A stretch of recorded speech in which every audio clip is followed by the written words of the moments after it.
So welcome back to our channel trick with AK. आज हम गणित के 5 ऐसे मोस्ट इम्पॉर्टेंट क्वेश्चन को डिस्कस करने वाले हैं जो कि आपके हर एग्जाम्स में पूछे जाते हैं, चाहे वो एग्ज़ाम एनटीपीसी, ग्रुप डी या फिर किसी भी रेलवे एग्जाम्स हो। हर एग्जाम्स के लिए यह वीडियो आपके लिए बहुत ही इम्पोर्टेंट साबित होने वाली है। कुछ ऐसे पैटर्न होते हैं, कुछ ऐसे सेट होते हैं जो हर एग्जाम्स में, हर शिफ्ट में पूछे जाते हैं। हम उन्हीं क्वेश्चन को यहाँ पर डिस्कस करने वाले हैं और हम इन क्वेश्चनों को ट्रिक के माध्यम से समझने वाले हैं। तो चलिए दोस्तों, हम अपनी वीडियो को स्टार्ट करते हैं बिना किसी देरी के। यदि आप लोगों को वीडियो अच्छी लगे तो प्लीज़ वीडियो को लाइक कर दें, चैनल पर नए हो चैनल को सब्सक्राइब कर लें और बेल आइकन जरूर प्रेस कर लें। आज का हमारा पहला क्वेश्चन है कि सोने और चांदी को 8 और 12 के अनुपात में एक साथ पिघलाया जाता है। यदि 30 किलोग्राम सोने का उपयोग किया जाता है तो हमें बताना है कि पिघले हुए मिश्रण का वजन कितना था। और यह क्वेश्चन आरआरबी एनटीपीसी सीबीटी 1 का 2021 का प्रीवियस ईयर का क्वेश्चन है। यहाँ पर क्वेश्चन बोला गया है कि सोना और चांदी है जिनका अनुपात 8 और अनुपात 12 है और यहाँ पर 30 किलोग्राम सोना है, यानी कि जो सोने का रेशियो है वो यहाँ पर 8 रेशियो है और 8 रेशियो की वैल्यू है यहाँ पर 30 किलोग्राम। हमें निकालना है टोटल मिश्रण का वजन कितना है। तो टोटल मिश्रण है यहाँ पर इन दोनों अनुपात का योग, यानी 12 और 20। तो 20 रेशियो की हमें यहाँ पर वैल्यू निकालनी है। तो 20 रेशियो की वैल्यू होगी 30 अपान में 8 और इंटू में 20। इसके बाद हम इसको यहाँ पर डिवाइड करेंगे तो 4 दूना 8 होगा और 4 पंचे 20 होगा और 2 के डिवाइड 30 से करेंगे तो यहाँ पर हो जाएगा 15 और 15 पन्ना 75, यानी कि जो टोटल मिश्रण का वजन है वो यहाँ पर होगा 75 किलोग्राम। 75 किलोग्राम हमारा ऑप्शन नंबर डी में है, तो यहाँ पर हमारा ऑप्शन डी करेक्ट आंसर हो जाएगा। सो आई होप यह क्वेश्चन आपको अच्छे प्रकार से समझ में आ गया होगा। इसके बाद हमारा नेक्स्ट क्वेश्चन है कि एक कॉलेज में 500 छात्रों में से 350 क्रिकेट खेलते हैं, 125 कबड्डी खेलते हैं और 75 ना तो क्रिकेट खेलते हैं और ना ही कबड्डी खेलते हैं, यानी कि 75 खिलाड़ी कुछ नहीं खेलते। तो यहाँ पर हम 75 खिलाड़ियों को माइनस कर लेंगे। तो 500 में से यदि हम 75 को माइनस करेंगे तो यहाँ पर आ जाएगा 425 खिलाड़ी, यानी कि टोटल खिलाड़ी जो खेलने वाले हैं वो यहाँ पर हैं 425। इसके बाद क्वेश्चन बोल रहा है कि कबड्डी में और क्रिकेट दोनों खेलने वाले छात्रों की संख्या का प्रतिशत कितना होगा। यहाँ पर 350 खिलाड़ी क्रिकेट खेलते हैं तो 350 लिखेंगे। इसके बाद बोला गया है कि 125 खिलाड़ी कबड्डी खेलते हैं, तो 125 खिलाड़ी कबड्डी खेलते हैं। अब यहाँ पर हम दोनों को ऐड कर देंगे तो यहाँ पर हो जाएगा 5, 5 2 7 और 3 1 4। यहाँ पर टोटल हो गए 475 खिलाड़ी, लेकिन यहाँ पर तो खेलने वाले खिलाड़ियों की संख्या टोटल 425 है, यानी कि जो क्रिकेट और कबड्डी दोनों खेलते हैं वो इस 475 में शामिल है। तो 475 में यदि हम यहाँ पर 425 को माइनस कर देंगे तो दोनों, यानी कि कबड्डी और क्रिकेट दोनों खेलने वालों की संख्या निकल कर आ जाएगी। तो 475 में यदि 425 को माइनस करेंगे तो यहाँ पर आ जाएगा 50, यानी कि 50 खिलाड़ी ऐसे हैं जो क्रिकेट और कबड्डी दोनों खेलते हैं। अब यहाँ पर हमें निकालना है प्रतिशत। तो 500 का कितना प्रतिशत है, 50। तो 50 जो है वो 500 का कितना प्रतिशत है।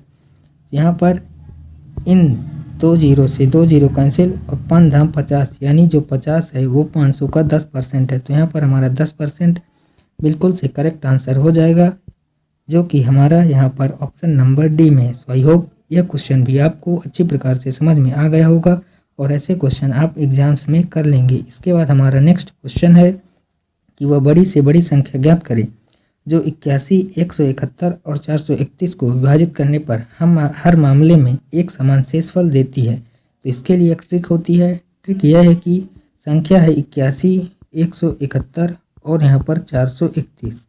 ट्रिक इस प्रकार से है कि सबसे पहले हम इन दोनों के बीच में डिफरेंस देखते हैं। तो इन दोनों के बीच में जो डिफरेंस है वो यहाँ पर है 90 का। तो इसके बाद हम चेक करते हैं कि 90 का गुणनखंड इन ऑप्शन में कहाँ पर है। तो 90 का गुणनखंड यहाँ पर ऑप्शन ए में है और ऑप्शन 3 में है। अब यहाँ पर हम इन दोनों के बीच में डिफरेंस देखना है। तो इन दोनों के डिफरेंस जो है वो यहाँ पर 260। अब हम 260 का गुणनखंड देखेंगे कि इन दोनों ऑप्शनों में कौन सा 260 का गुणनखंड है। तो यहाँ पर 45 तो 260 का गुणनखंड नहीं है, तो यह ऑप्शन हमारा गलत हो जाएगा और हमारा ऑप्शन नंबर 3 जो है वो हमारा करेक्ट आंसर हो जाएगा।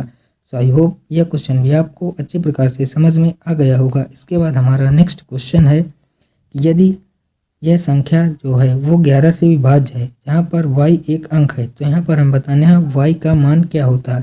तो यहाँ पर हमें ज्ञात करना है 11 की भाजकता का नियम। तो 11 के भाजकता का नियम क्या होता है, तो सबसे पहले हम यहाँ पर संख्या लिख लेते हैं। संख्या है 5 8 4, इसके बाद है y, फिर 7 है, फिर 5 है और फिर 3 है। तो यहाँ पर जो नियम होता है 11 की भाजकता का, वो ये होता है कि अल्टरनेट सीक्वेंस में सबको संख्याओं को ऐड करेंगे और दूसरे वाले अल्टरनेट में सब संख्याओं को ऐड करेंगे और चेक करेंगे कि वह संख्या जो उनका माइनस होगा वो 11 से विभाज्य होगा, या तो 11 का मल्टीपल होगा, या फिर 11 ही होगा, या फिर 0 होगा। तो यहाँ पर अल्टरनेट में 5 4 9 9 7 यहाँ पर हो जाएगा 16 और 16 3 यहाँ पर आ गया 19। इसके बाद यहाँ पर देखेंगे तो 8 है, 8 के बाद फिर y है, फिर यहाँ पर 5, तो 8 5 यहाँ पर हो जाएगा 13। अब इन दोनों को यहाँ पर हम क्या जोड़ दें 13 में कि यहाँ पर 19 हो जाए। तो 13 में यदि हम 6 जोड़ दें तो यहाँ पर 19 हो जाएगा। तो यहाँ पर 6 y का यहाँ पर मान होगा, तो 6 हमारा करेक्ट आंसर हो जाएगा। 6 ऑप्शन में नहीं है, तो यहाँ पर हमारा 6 ही करेक्ट आंसर होगा। सो आई होप यह क्वेश्चन भी आपको अच्छी प्रकार से समझ में आ गया होगा। इसके बाद हमारा नेक्स्ट क्वेश्चन है कि राहुल के पास 18 केले हैं, वह उनमें से x केलों को 10% के लाभ पर और शेष केलों को 20% की हानि पर बेचता है। उसे पूरे परिव्यय में 5% का लाभ प्राप्त होता है। तो यहाँ पर हमें x का मान ज्ञात करना है। इसके लिए ट्रिक होती है, ट्रिक का नाम है एलिगेशन मेथड। यहाँ पर सबसे बोला गया है 10% के प्रॉफिट पर, तो यहाँ पर लिखेंगे 10% के प्रॉफिट पर बेचता है। इसके बाद बोला है बचा हुआ 20% की हानि पर, तो यहाँ पर 20% की हानि पर यानी कि यह माइनस में है, और इस पूरे व्यापार में उसको 5% का लाभ होता है, तो 5% का यहाँ पर लाभ होगा। अब यहाँ पर लगाएंगे एलिगेशन मेथड। तो एलिगेशन मेथड यह है कि यहाँ पर 10 में से 5 जाएगा तो यहाँ पर आएगा 5, और यहाँ पर यदि ये माइनस में है तो माइनस और माइनस यहाँ पर हो जाएगा प्लस, तो 20 5 हो जाएगा 25, और ये दोनों जो आया वह केलों का रेशियो निकल कर आ गया। तो यहाँ पर 25 में से यहाँ पर कटेगा तो 5 5 25 होगा, और यहाँ पर 5 एकम 5 होगा, यानी कि यहाँ पर जो रेशियो निकल कर आया वो आ गया 5:1। हमें ज्ञात करना है कि x का मान क्या है। तो यहाँ पर x का जो मान है वो यहाँ पर है 5 रेशियो, तो हमें यहाँ पर 5 रेशियो की वैल्यू निकालनी है। यहाँ पर टोटल जो केलों की संख्या है वो है 6 रेशियो, 6 रेशियो का मान है 18 केले। तो यहाँ पर जो है 6 रेशियो का जो मान है वो यहाँ पर 18 केले, हमें निकालना है 5 रेशियो का मान। तो यहाँ पर 18 अपान में हो जाएगा 6 और इंटू में हो जाएगा 5, और यहाँ से निकल कर आ जाएगा 5 रेशियो का मान। तो 6 3 18 होगा, और यहाँ पर 5 3 15 होगा, यानी कि 15 केले जो होगा वो होगा यहाँ पर x का मान। तो 15 हमारा ऑप्शन 1 में है, तो यहाँ पर हमारा ऑप्शन 1 बिल्कुल से करेक्ट आंसर हो जाएगा। सो आई होप यह क्वेश्चन भी आपको अच्छी प्रकार से समझ में आ गया होगा, और ये ट्रिक भी आपको अच्छी लगी होगी। इसके बाद हमारा नेक्स्ट क्वेश्चन है, और ये क्वेश्चन आपके लिए होमवर्क होगा। इसका आंसर आप लोगों को कमेंट बॉक्स में बताना है। वीडियो कैसी लगी ये भी हमें कमेंट बॉक्स में ज़रूर बताएं। यदि आप लोगों को वीडियो अच्छी लगी हो तो प्लीज़ वीडियो को लाइक कर दें, चैनल पर नए हो तो चैनल को सब्सक्राइब कर लें और बेल आइकन जरूर प्रेस कर लें।